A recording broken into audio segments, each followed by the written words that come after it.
E aí pessoal, eu sou o Guto e sejam bem-vindos a mais um vídeo. E hoje a gente vai analisar o episódio 7 de Banana Fish, o episódio saiu na quinta-feira passada.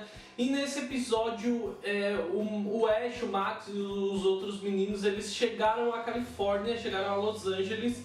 E eles vão se deparar com um monte de personagens novos, vários personagens novos vão ser introduzidos ao anime.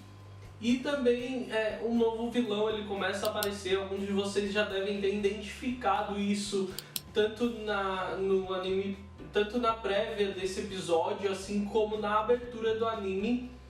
E também a gente vai conhecer a Jessica, a ex-mulher do Max, então eu espero que vocês gostem da análise do anime. É uma pena esse episódio porque ele me decepcionou bastante. Em 7 episódios de Banana Fish, essa é a primeira vez que eu preferi um arco que se passou no mangá do que no anime. Eles tinham feito um trabalho muito bom até aqui, só que o problema agora é que as transições entre as cenas foram muito ruins. Tipo, simplesmente tem um corte muito cru em que de repente a gente tá em outro ambiente com outros personagens. Sem falar que foram retirados alguns momentos e diálogos que eu acredito que foram muito importantes no mangá para construir a personalidade de algumas personagens, assim como a perspectiva que o Ash tem de um personagem específico que aparece no episódio. O episódio ele começa com uma cena descontraída deles na caminhonete chegando à Califórnia. É uma cena bastante divertida e eu acho que é o comum até do começo dos episódios do anime, assim como aconteceu no episódio em que eles estavam chegando a Capcode. E é bastante legal essa cena, e logo eles chegam a uma casa em que o Max guiou eles. O Max desce correndo do carro, começa a vomitar porque ele tá muito nervoso por algum motivo. E quando ele chega nessa casa, o menino corre gritando pai e abraça ele. Então a gente conhece o Michael, o menino, o filho do Max, por quem ele tá lutando na justiça pela guarda. Quem recebe eles também é uma mulher loira, alta, com uma espingarda na mão, ameaçando o Max, mandando ele se afastar do menino. E essa é a Jessica, que é a ex-mulher do Max, quem luta com ele na justiça pela guarda do Michael. Só que ela acaba baixando a guarda quando o Abe Shuichi fala com ela, porque ele foi um amigo dela há muito tempo, então ela recebe eles em casa. Então enquanto eles jantam, a gente tem alguns diálogos bem divertidos, a gente conhece um pouco mais da Jessica. Tem um momento em que ela fala que o Wade e o Ash são muito bonitos, que eles poderiam ser modelos dela. Então o Max repreende ela dizendo que se eles fizessem isso, ela ia acabar fazendo eles abrirem as pernas e ficarem pelados para as fotos. E ela então repreende ele porque diz que ele passou a vida inteira batendo foto de mulheres nuas. E isso é uma confusão que eles geram e falam tudo isso na frente do filho deles, na frente do Michael. E esse momento acaba irritando o Ash. O Ash repreende eles e critica numa forma geral os pais, dizendo que infelizmente as crianças não escolhem com qual casal elas vão nascer. E isso é mais um dos fragmentos, mais um dos reflexos da infância difícil que o Ash teve, envolvendo uma mãe que abandonou ele e um pai que era bastante negligente. Então quando anoitece, eles vão para um endereço que o Thompson tinha passado para o Ash logo no primeiro episódio. E logo que eles chegam à casa, eles se dão conta de que algum problema aconteceu, pois tem uma senhora caída e ela começa a gritar por socorro, dizendo que raptaram o mestre dela. Então o Ash ele sai atrás deles e o Shorter também, só que eles não conseguem bloquear a saída desses raptores, mas eles conseguem impedir que eles levem o tal do mestre, que na real é um asiático muito jovem e muito bonito, com longos cabelos bem escuros, e que inclusive tem uma aparência bastante feminina, e isso intriga bastante eles. Então eles levam ele pra dentro, e quando esse rapaz acorda, ele se identifica como Yuasei, que seria filho de Alex Dawson, que é irmão do Abraham Dawson, quem eles teriam ido procurar, aquele cientista que é um dos capangas do Papadino. Então eles começam a investigar a casa, e quando eles vão até o escritório, que seria o lugar onde os sequestradores, as pessoas que invadiram a casa mais mexeram, o Ash ele percebe que não foi mexido em nada no computador, estava tudo bagunçado, mas o computador estava intacto e nem foi ligado. E isso é bastante estranho, porque dependendo do que eles foram buscar ali, eles teriam mexido no computador. Então ele pede permissão para tentar usar o computador para investigar E o filho, o rapaz, ele permite ao Ash que ele olhe o computador, mas ele diz que vai precisar de uma senha. Esse é um dos momentos mais interessantes em que a gente vê que o anime modernizou o mangá. Porque no mangá a gente tem um período bastante longo entre o Ash tentando descobrir essa senha e chegando a um livro onde tem uma senha marcada, e aqui ele simplesmente usa um software para hackear o computador e para descobrir a senha. E em um certo momento em que o Ash está tentando hackear o computador, o Yuasi, ele entra na sala silenciosamente, mas o Ash logo percebe. Então ele percebe que o Ash ele tem instintos muito aguçados, e o Ash explica que ele cresceu em um lugar perigoso em que pessoas chegando por trás dele era sinônimo de perigo. Só que a mesma coisa acontece com o Wade. Quando o Wade chega por trás do Ash, ele nem se vira, Então o rapaz ele percebe que o relacionamento entre o Ash e o Wade é bastante íntimo e que o Ash confia muito no Wade, porque ele simplesmente não se vira, ele sabe que o rapaz está ali, mas ele simplesmente não reage. Então o Ash consegue invadir o computador e ali, mexendo nos arquivos, pesquisando sobre Banana Fish, eles descobrem que Banana Fish não é uma pessoa e sim uma droga, e vasculhando os registros, o Ash percebe que é uma droga composta por diversos e diversos alucinógenos, e isso deixa cada vez eles mais intrigados, e aí eles começam a buscar outros arquivos também. Tem inclusive arquivos de autópsia e também alguns envolvendo, por exemplo, o Griffin, o irmão dele. Existem relatos de como a droga afetou o Griffin. No mangá, inclusive, existe um momento em que alguém troca a senha do computador e isso deixa o Ash bastante irritado. E eu acho que no mangá isso contribui bastante para essa desconfiança que o Ash tem pro Yao-Si. Só que aqui não acontece, então eu acho que isso é um fator que fica um pouco meio que, nossa, o Ash desconfia de todo mundo, entende? Eles não constroem isso, mas o Ash ele pede pro Shorter investigar sobre esse rapaz, porque ele não confia nele. O Shorter então ele vai conversar com um amigo dele que retira todas as...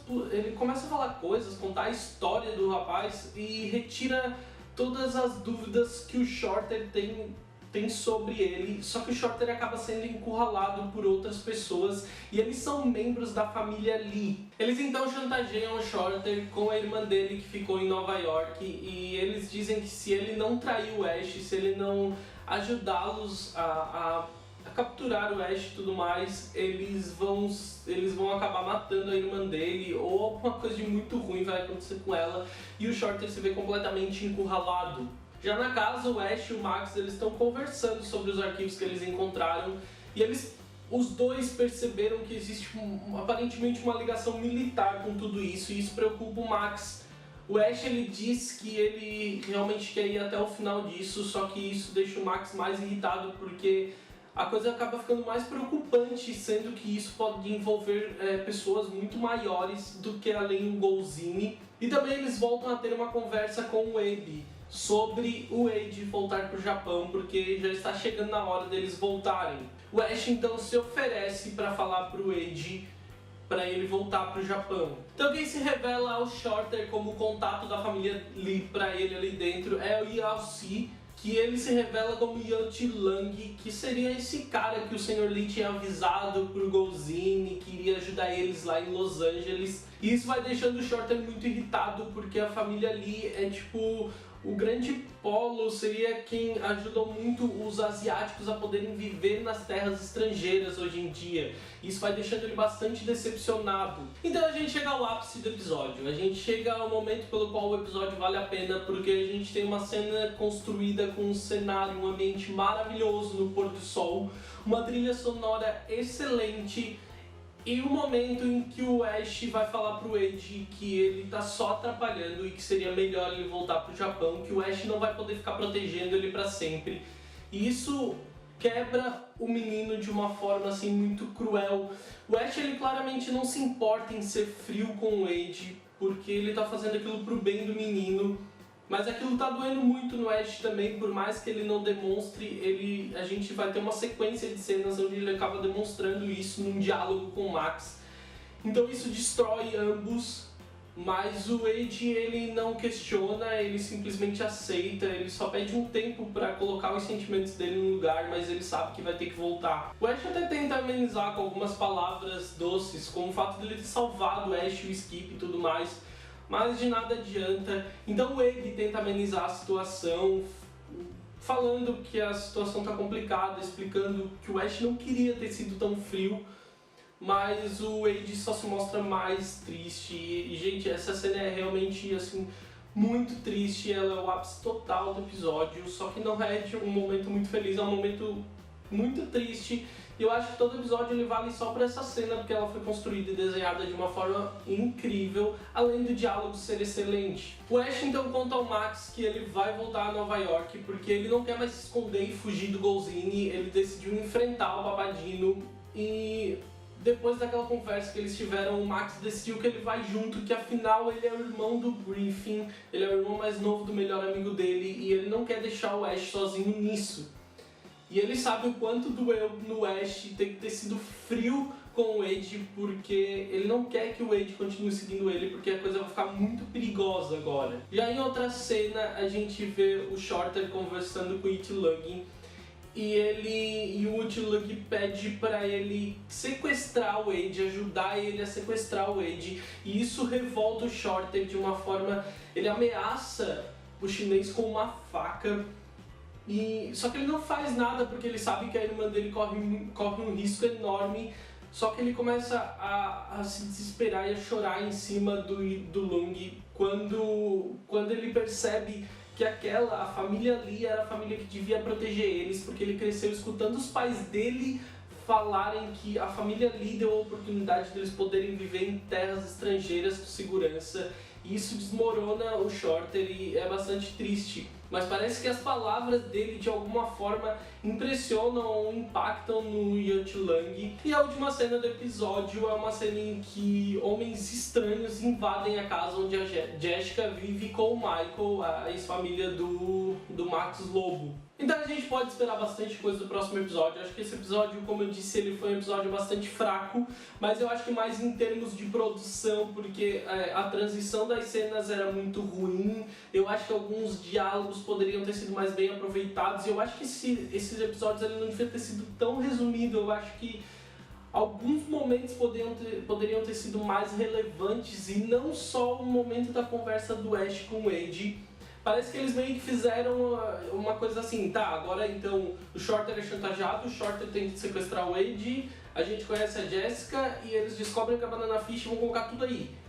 E tipo, e deram pouca importância a outros fenômenos relevantes que eu acho que tiveram no mangá, alguns diálogos que foram realmente interessantes.